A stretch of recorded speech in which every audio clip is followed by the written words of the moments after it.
जरा कल्पना कीजिए, अरुणाचल प्रदेश के बेहद घने और शायद बहुत ही अंधेरे जंगलों में, है ना? हाँ, बिल्कुल अंधेरे जंगलों में, जहां वैज्ञानिक हफ्तों तक खाक छानते हैं और उन्हें वहां एक बिल्कुल नई दुनिया की नजरों से अब तक छुपी हुई एक प्रजाति मिलती है, जो कि अपने आप में एक बहुत बड़ी बात है। बिल्कुल। वे उस जीव का बारीकी से दस्तावेजीकरण करते हैं, एक बेहद प्रतिष्ठित वैज्ञानिक पत्रिका में अपना शोध प्रकाशित करते हैं और उस आधिकारिक शोध पत्र में लिखा होता है कि इस नई प्रजाति का नाम असम के एक महान गायक को श्रद्धांजलि देने के लिए रखा गया है, जिनका निधन 19 सितंबर 2025 को हुआ था। एक मिनट, 2025? हाँ, एक ऐसा साल जो अभी तक आया ही नहीं है। मतलब ये कोई विज्ञान कथा या साइंस फिक्शन फिल्म की कहानी नहीं है, बल्कि हमारे सामने मौजूद एक वास्तविक वैज्ञानिक दस्तावेज का हिस्सा है। ये सच में बहुत अजीब है ना? तो ठीक है, चलिए इसे गहराई से समझते हैं। इस डीप डाइव का हमारा जो मिशन है वो केवल एक भूरी तितली के मिलने की बात तक सीमित नहीं है। ये विकासवाद, हमारी संस्कृति, स्थानीय नायकों और एक बहुत ही अजीबोगरीब रहस्य का एक ऐसा ताना बाना है जिसे सुलझाना सच में दिलचस्प होने वाला है। और यहाँ जो सबसे दिलचस्प बात है वो ये है कि जब हम इस तरह के दस्तावेजों का विश्लेषण करते हैं तो हमें विज्ञान के कड़े नियमों के साथ साथ मानवीय भावनाओं को भी देखना होता है। हाँ, वो सांस्कृतिक प्रतीकों का टकराव। बिल्कुल। हम यहाँ यूथहेलिया जुबिंगार्गी नाम की एक नई तितली की बात कर रहे हैं। इस प्रजाति का मिलना इकोलॉजी के लिहाज से एक बहुत बड़ी वैज्ञानिक उपलब्धि तो है ही, लेकिन जिस तरह से इस खोज को दुनिया के सामने पेश किया गया है और जिन लोगों के नाम इसके साथ जोड़े गए हैं, सही कहा, वो हमें इस बात पे विचार करने के लिए मजबूर करता है कि हम नई खोजों को कैसे देखते हैं। जो लोग हमेशा कुछ नया और अनोखा सीखना चाहते हैं, उनके लिए ये चर्चा इस बात का बेहतरीन उदाहरण है कि कैसे पर्यावरण, विज्ञान और कला आपस में टकराते हैं। वाह, मतलब विज्ञान सिर्फ किताबों तक सीमित नहीं है। एकदम सही, ये हमारी रोजमर्रा की पहचान का हिस्सा है। तो चलिए सबसे पहले उस जगह की बात करते हैं जहां ये सब शुरू हुआ, अरुणाचल प्रदेश के लेपरादा जिले के जंगल। हाँ, 600 से 750 मीटर की ऊंचाई पर स्थित जंगल। और ये कोई आम जंगल नहीं है, ये अर्ध सदाबहार या सेमी एवरग्रीन जंगल है। हमारे जो स्रोत हैं वो बताते हैं कि आरएमटी विश्वविद्यालय के रोशन उपाध्याय और त्रावणकोर नेचुरल हिस्ट्री सोसाइटी के कलेश सदाशिवन, हाँ, इन दोनों शोधकर्ताओं ने यहाँ अपना सर्वेक्षण किया। अब जो लोग ये सोचते हैं कि जंगल में जाकर कोई नई तितली खोजना एक आसान और मजेदार काम है, उन्हें मैं ये बताना चाहूंगी, ये घास के ढेर में सुई खोजने जैसा बिल्कुल नहीं है। अच्छा, तो फिर कैसा है? ये घास के एक विशाल ढेर में घास के एक ऐसे विशिष्ट तिनके को खोजने जैसा है जिसने लाखों सालों के विकासवाद के जरिए, मतलब इवोल्यूशन के जरिए, खुद को बिल्कुल बाकी तिनकों जैसा दिखना सिखा लिया है। और वो तिनका आपके करीब आते ही उड़ भी सकता है? बिल्कुल उड़ सकता है। तो ऐसे में शोधकर्ताओं को कैसे पता चलता है कि उन्होंने जो देखा है वो वास्तव में कुछ नया है? ये एक बहुत ही जायज सवाल है। देखिए, लेपारादा के उन जंगलों की स्थिति बहुत कठिन होती है, हवा में नमी बहुत ज्यादा होती है और पेड़ों की छतरी इतनी घनी होती है कि रोशनी भी नहीं आती ठीक से। हाँ, जमीन पर सूरज की रोशनी बस टुकड़ों में छन कर आती है। ऐसे में एक भूरी तितली को देख पाना ही धैर्य की परीक्षा है, और जब कोई शोधकर्ता उसे देख लेता है तो असली चुनौती शुरू होती है। मतलब उसे साबित करना। जी, यह साबित करना कि यह दुनिया के लिए नई है।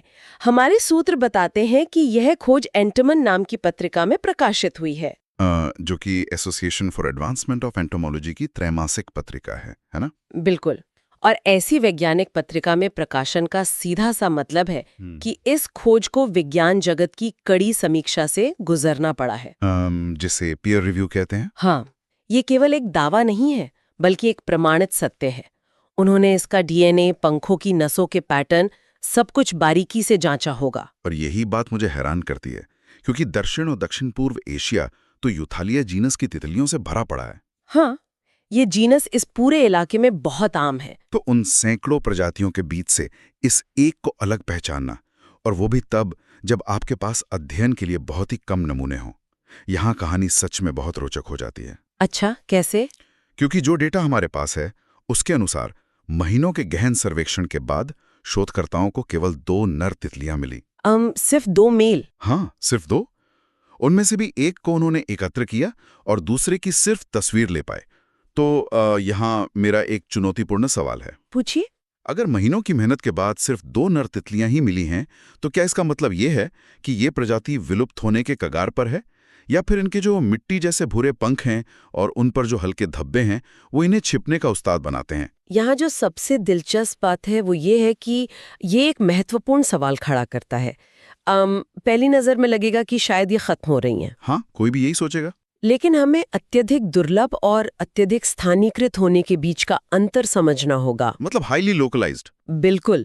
सिर्फ 2 तितलियों के मिलने का मतलब हमेशा ये नहीं होता कि वे विलुप्त हो रही हैं।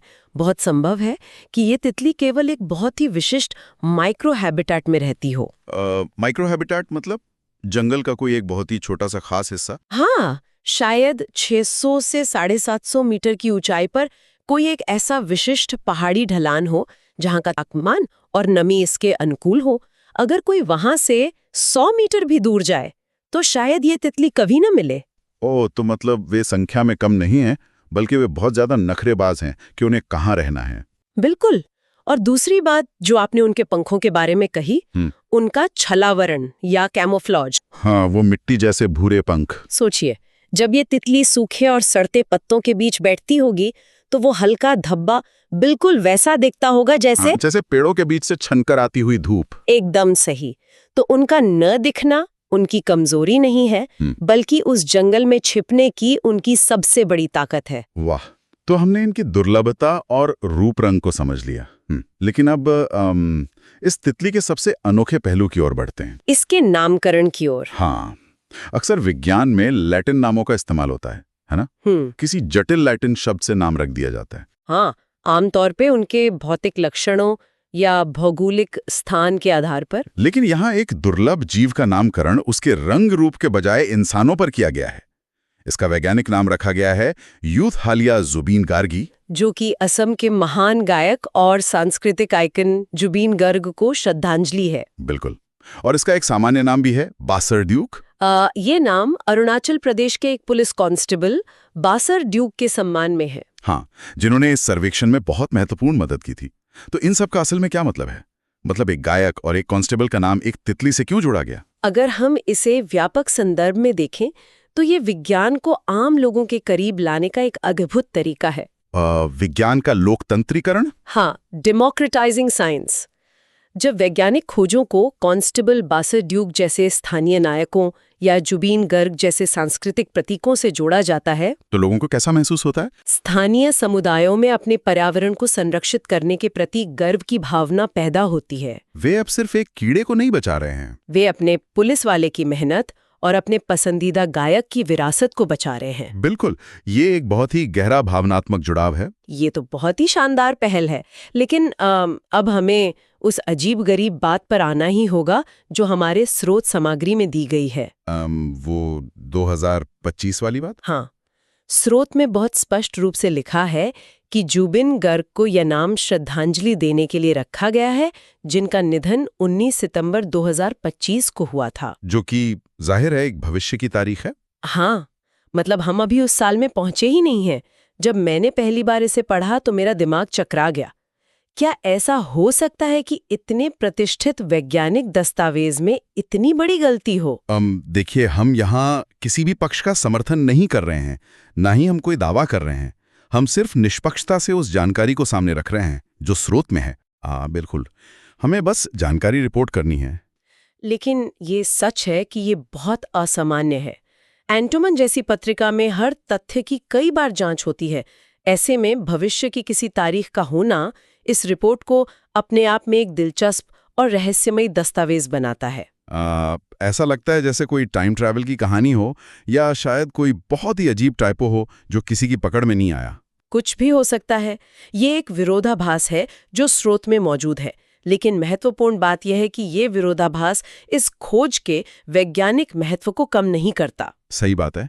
तारीख चाहे जो भी लिखी हो, लपरादा के जंगलों में यूथहालिया जुबिन गार्गी नाम की वो तितली तो सच में मौजूद है। बिल्कुल, उसका भौतिक अस्तित्व और उसका महत्व अपनी जगह पर अटल है। तो हम पूरी चर्चा को समेटते हुए हम कह सकते हैं कि ये डीप ड्राइव सच में बहुत अनोखी रही। हम अरुणाचल के 600 मीटर ऊंचे जंगलों से शुरू हुए, फिर हमने एक दुर्लभ भूरी तितली के छलावरण को समझा। हाँ, और वहां से होते हुए हम जुबीन गर्ग की सांस्कृतिक विरासत और कांस्टेबल बासरड्यूक की मेहनत तक पहुंचे। इससे एक बात बहुत साफ हो जाती है कि जैव विविधता मतलब बायोडाइवर्सिटी और मानवीय पहचान अलग अलग नहीं है। बिल्कुल नहीं। इस तितली को बचाना सिर्फ एक जीव विज्ञान का प्रोजेक्ट नहीं है, बल्कि एक सांस्कृतिक विरासत को जीवित रखना है। एकदम सही। लेकिन जाने से पहले मेरे दिमाग में एक बिल्कुल नया और थोड़ा उत्तेजक विचार आ रहा है। ये बात हमारे स्रोतों में सीधे तौर पर नहीं लिखी है, पर इस चर्चा से उपजी है। अच्छा, वो क्या है? देखिए, चूंकि ये बासरड्यूक तितली इतनी दुर्लभ है और सिर्फ एक खास ऊंचाई और माइक्रो हैबिटेट में मिलती है, तो क्या ऐसा हो सकता है कि इसका जीवन किसी ऐसे खास पौधे पर निर्भर हो जिसकी खोज विज्ञान ने अब तक की ही ना हो? ओह, आप होस्ट प्लांट की बात कर रहे हैं। बिल्कुल। तितलियां अपने होस्ट प्लांट को लेके बहुत नखरेबाज होती है ना? हाँ, कैटरपिलर अवस्था में वे एक ही खास पौधे की पत्तियां खाती हैं।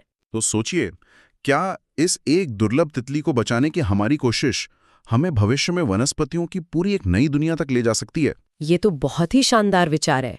मतलब एक अज्ञात प्रजाति हमें दूसरी अज्ञात प्रजाति तक ले जा सकती है। हाँ, और यही वो सवाल है जो हम इस चर्चा के अंत में छोड़ना चाहते हैं। जो लोग सुन रहे हैं वे इस पर जरूर विचार करें। एक छोटी सी तितली कैसे पूरे एक अनजाने इकोसिस्टम का दरवाजा खोल सकती है। सच में, प्रकृति के रहस्य कभी खत्म नहीं होते। बिल्कुल। और इन्हीं रहस्यों के साथ हम आज की इस गहरी चर्चा को यहीं विराम